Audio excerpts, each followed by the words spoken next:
안녕하세요. 국제결혼 중개인 국제결혼자라기입니다. 어제 제가 카페에 국제결혼 후 아내가 입국하고 외국인 등록증을 받고 바로 가출한 사례를 올려드렸습니다. 이 글을 보고 걱정하거나 불안한 분들이 많을 것입니다. 먼저 말씀드릴 것은 국제결혼 후에 잘 사는 분이 있는 것도 현실이고 파혼이나 이혼 또는 아내가 가출한 분이 있는 것도 현실입니다. 국제결혼을 생각하면서 좋은 것만을 보면 행복이 찾아오나요? 오히려 좋은 것만 보고 국제결혼을 하면 결혼 후에는 파혼, 이혼, 가출 등 나쁜 것만 보일 것이기 때문에 더 큰 문제가 발생할 것입니다. 그래서 국제결혼을 잘하고 잘 살려면 국제결혼에 대한 부정적인 것도 알고 그것을 스스로 넘어설 수 있어야 하는 것입니다. 어제 제가 올려드린 이야기에는 장애우께서 국제결혼을 하고 아내가 입국 후 얼마 지나지 않아 가출했다는 이야기입니다. 상담을 해보면 실제로 이런 경우는 심심치 않게 있습니다. 우리 카페에도 다른 업체와 국제결혼을 진행했지만 여성이 입국하고 10여일도 안 되어 가출로 끝이 난 경우가 있습니다. 이런 일이 발생하면 대부분 우리나라 남성들은 여성이 우리나라에 입국하기 위해서 남성과 국제결혼을 이용했다고 말합니다. 말씀처럼 이용하는 여성도 있을 것입니다.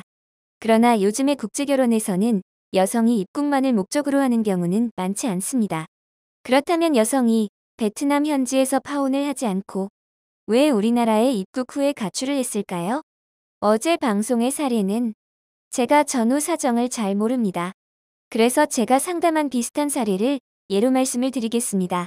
이분은 재혼으로 베트남 남부 여성과 국제결혼을 했는데 여성이 입국하고 10여일 만에 가출로 끝이 났습니다. 그래서 이분은 그 여성이 우리나라에 입국하기 위해서 자신을 이용했다고 생각하셨지만 내막을 들어보면 아닙니다. 이분은 여성이 입국하기 전에 하루가 멀다 하고 여성과 다투었다고 합니다. 여성이 우리나라 입국을 위해서 이분을 이용할 생각이었다면 다투지 말아야 합니다. 우리나라 입국이 목적인데 이분과 계속 다투면 파혼이 발생할 것이고 그러면 여성이 목적을 이루지 못할 것이기 때문입니다. 입국 전이니 같이 사는 것도 아니고 조용히 문제만 잘하면 생활비도 주는데 다툴 이유가 없습니다. 여성이 우리나라에 입국하고 가출한 다른 이유가 있을 것입니다. 어제 모처럼 국제결혼 관련 유튜브 방송을 몇 개 봤습니다.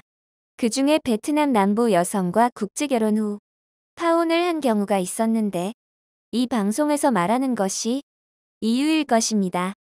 제가 직접 보지는 않았지만 예상은 했던 일입니다. 북부에도 있는 일입니다. 베트남 남부에서 국제결혼이 성사되면 여성에게서 차용증 비슷한 것을 받는다고 합니다. 내용은 여성의 과실로 파혼이나 이혼이 발생하면 여성이 배상한다는 내용이라고 합니다. 그러나 실제 용도는 여성을 한국에 보내기 위한 것이라고 생각을 하시면 됩니다. 이유는 배상 금액이 한국 돈으로 500만 원 정도라고 하는데 대략 1억 동 정도 될 것이고 이 돈은 국제결혼하는 여성들이 배상하기 어려운 금액이기 때문입니다. 그래서 이런 업체를 통해서 국제결혼한 여성들은 파혼하고 싶어도 먼저 파혼을 선언하지 못합니다. 그 여성들도 국제결혼 전에는 이런 내막에 대해서 자세히 몰랐을 것입니다.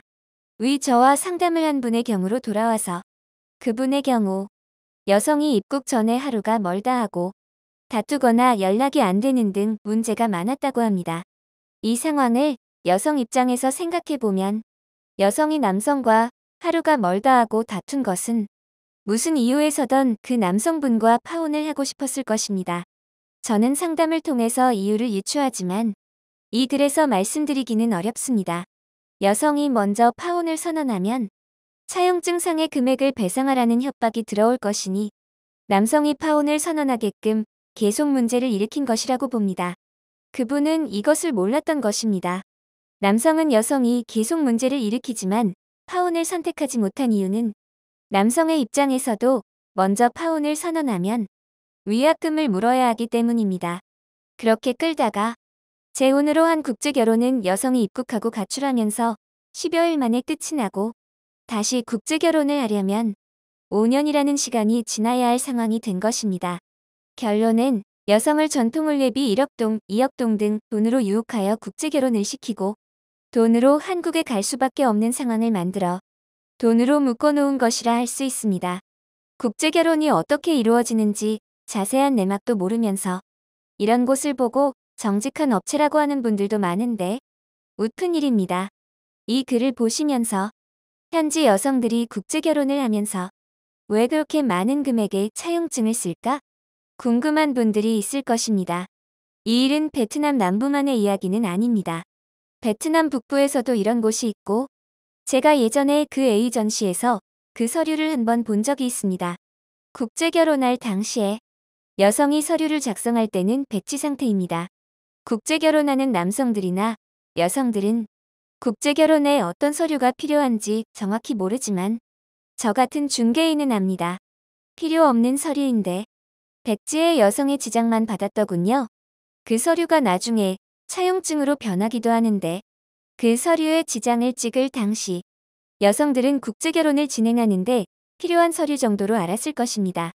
그리고 이 서류는 한국 사람이나 한국 업체가 받으면 우리나라에서 법적인 문제가 될 수 있고 현실적으로 배상을 받기도 어렵기 때문에 베트남인 에이전시나 마담이 받을 것입니다. 국제결혼 중개인들이 국제결혼에 관해서는 여러분보다 더 전문가입니다. 예전이나 지금도 경우에 따라서는 보증금이라는 것이 있지만 여성이 충분히 감당할 수 있는 정도의 금액이라 지금의 차용증처럼 여성을 구속하지는 않았습니다. 문제는 보증금의 범위를 넘어 이런 차용증을 받는 곳이 점점 늘어나는 것 같습니다. 이런 것이 남성들이 국제결혼을 하기는 쉬울 수 있어도 나중에 더 큰 문제가 발생하고 그 피해는 오로지 남성과 여성이 져야 하는 경우가 대부분입니다. 이 글을 보는 분들 중에 본인은 이 글을 봤기 때문에 이런 일을 피해갈 수 있을 것이라고 생각하는 분도 있을 것입니다. 이런 중개인에게 걸리면 못 피해갑니다. 많은 분들이 국제결혼 중개의 겉모습만 보고 국제결혼 중개에 대해서 안다고 말합니다. 그분들이 생각하는 것처럼 국제결혼 중개가 그렇게 단순하게 이루어지는 것이 아닙니다. 이 글을 보시고 개인 속의 국제결혼이 더 안전하다고 하는 분들도 있을 것입니다. 개인 속의 국제결혼도 현지 가면 업체가 진행하는 에이전시나 마담이 진행을 합니다. 그래서 별반 다르지 않습니다. 이유 없는 국제결혼은 없습니다. 여러분이 모를 뿐입니다. 그리고 국제결혼의 편견에서 벗어나지 않는 현실에 맞는 국제결혼을 하세요. 그러면 여성이 입국하고 외국인 등록증 나오자마자 가출하는 일은 없을 것입니다. 국제결혼에 관한 궁금하신 점은 010-9338-9111 2번으로 문의를 주시기 바랍니다. 감사합니다.